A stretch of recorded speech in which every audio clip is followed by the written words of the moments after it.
What's up, folks? This is Justin from Books, Bricks, and Boards. After a short break for the plague, I'm back in business. Today, I'm going to be talking about the box where we went beyond clearing dungeons and forests to shaping worlds. That's right, I'm going to be talking about the companion set. So without further ado, here is the Building with BECMI series, Part 3, the companion set.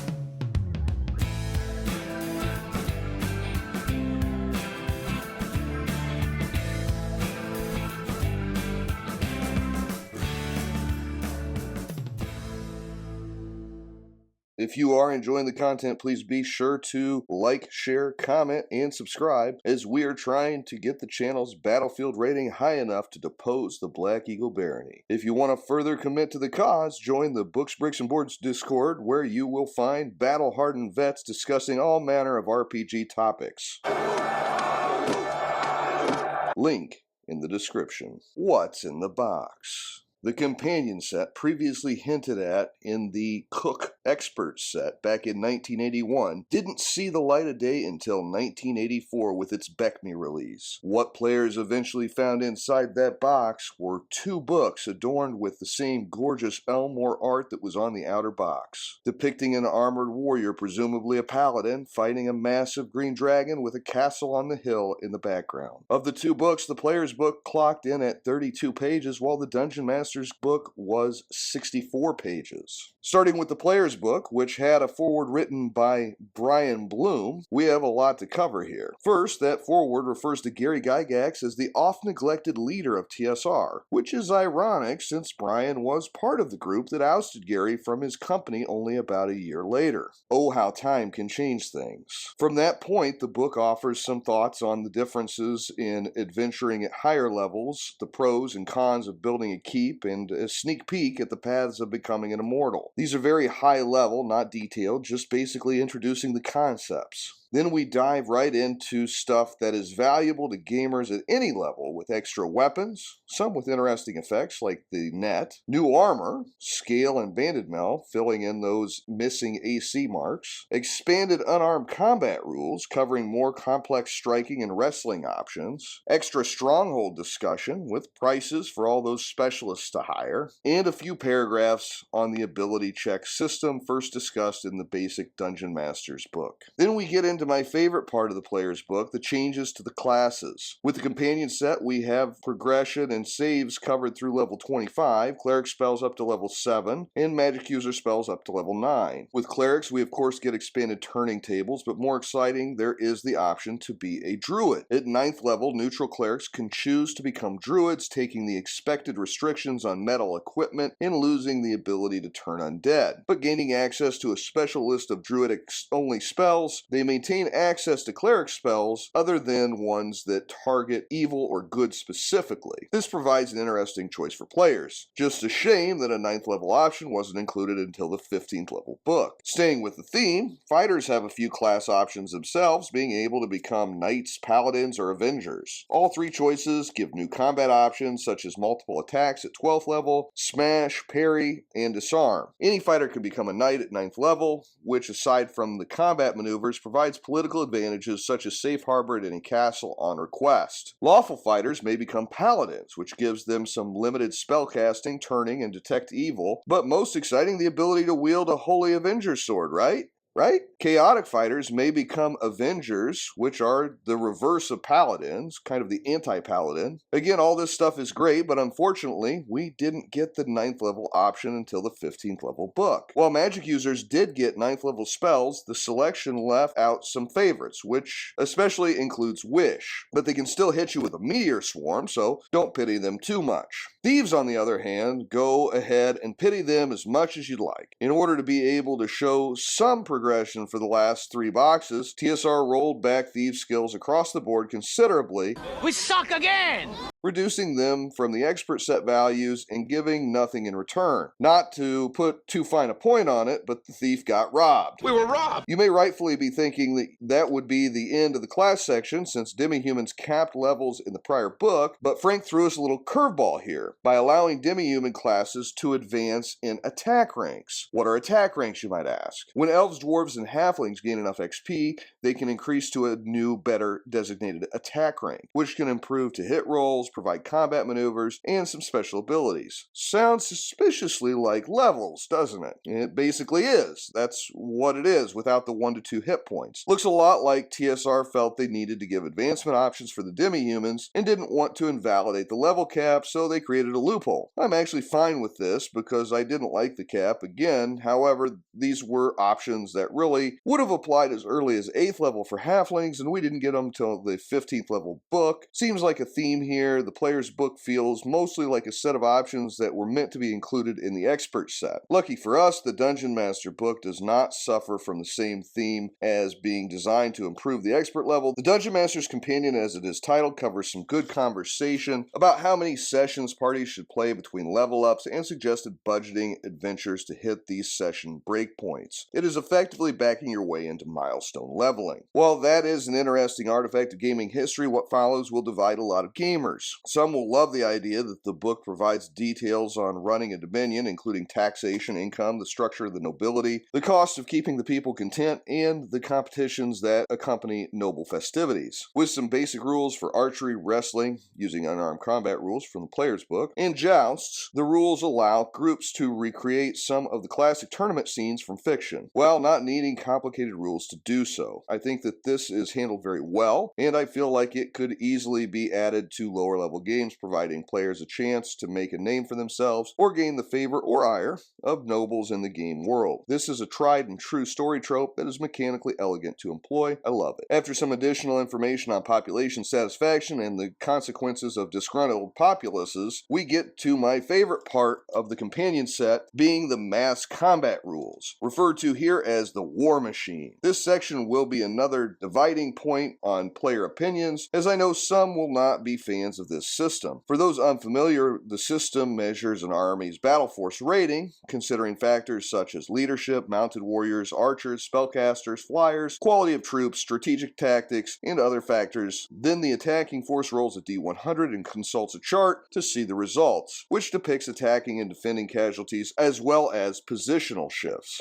For me, this was my first step into wargaming, and as a hobby I enjoyed for 20 years, I will always appreciate that introduction. Those unfavorable to the system will cite a number of reasons: the time-consuming formula, the single roll results, the lack of individual character autonomy, but most common I see is it wasn't chainmail. The game D&D was originally based upon chainmail, still had a version available during this time, and it was a much more detailed and involved version than the rules that we see here, and many saw these as a step back from what they already had. I, on the other hand, love the ability to represent so many different factors of the battlefield with a comparatively simple and fast process. Once you had your battle force rating, the actual combat was really very quick. What followed the mass combat section was some discussion on planar travel and the way aspects of play were impacted in different planes of existence. Next were some rules on aging, as presumably the characters of these levels have been getting a little long in the tooth, and there are some notes on the effects of the haste spell as it regards to aging as well. What follows are 14 pages of monsters, with the big hits being the beholders and the huge dragons, though also containing several extra planar options as well. Lots to work with and plenty of new ways to torment your players. Of course, all those new monsters would remain unharmed if it weren't for their treasure, and luckily we get some great additions here. While there are a number of items related to the elemental planes and complementing the new rules in the game, I think the various build-a-weapon style options are the clear standouts here.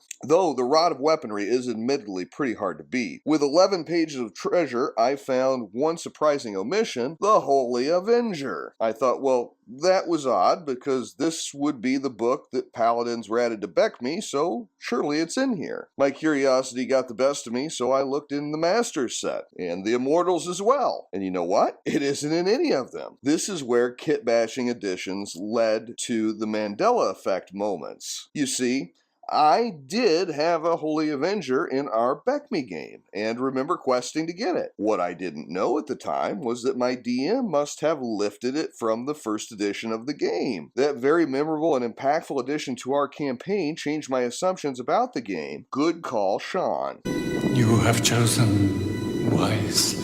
With all I've already covered, it is hard to believe there is more. The book ends with 3 short scenarios, one covering tournaments, one covering unarmed arena combat, and the last one showing off the mass combat rules. And that covers what was in the companion set box, and it was well worth the long wait.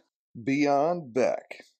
The last couple of videos in this series, I covered the fictional character of BECK, and used that as a means to discuss what characters would experience in the levels of the boxes that we were discussing.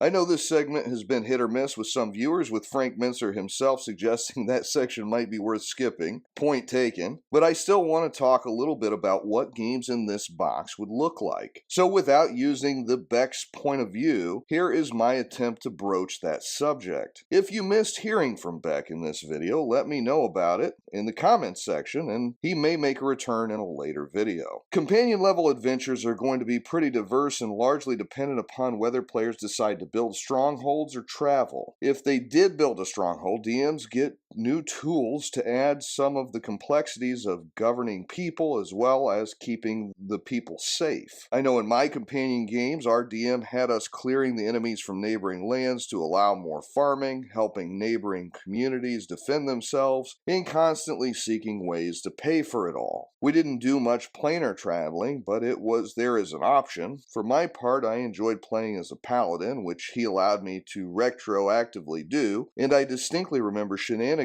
with my magic user using Wall of Iron as an offensive measure. With all these great memories, by far the best was when I got to use the War Machine rules to repel an attacking army. Something about the choices and troops, training, and tactics, it made this process feel very satisfying, like I had actually accomplished something by the time it was over. Not too bad for a single D100 roll. The good and the bad. First, the good.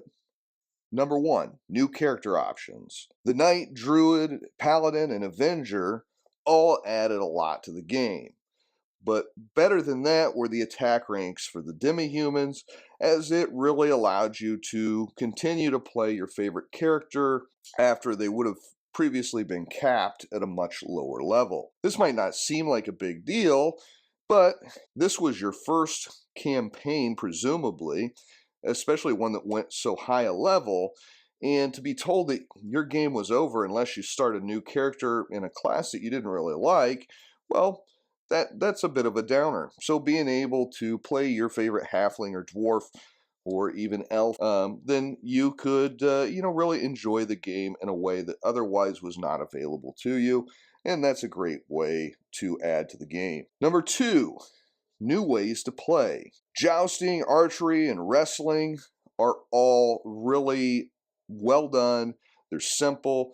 They take just a couple of rolls, but they really evoke the imagery of the scenes that you've read in literature and that you've seen on the screen.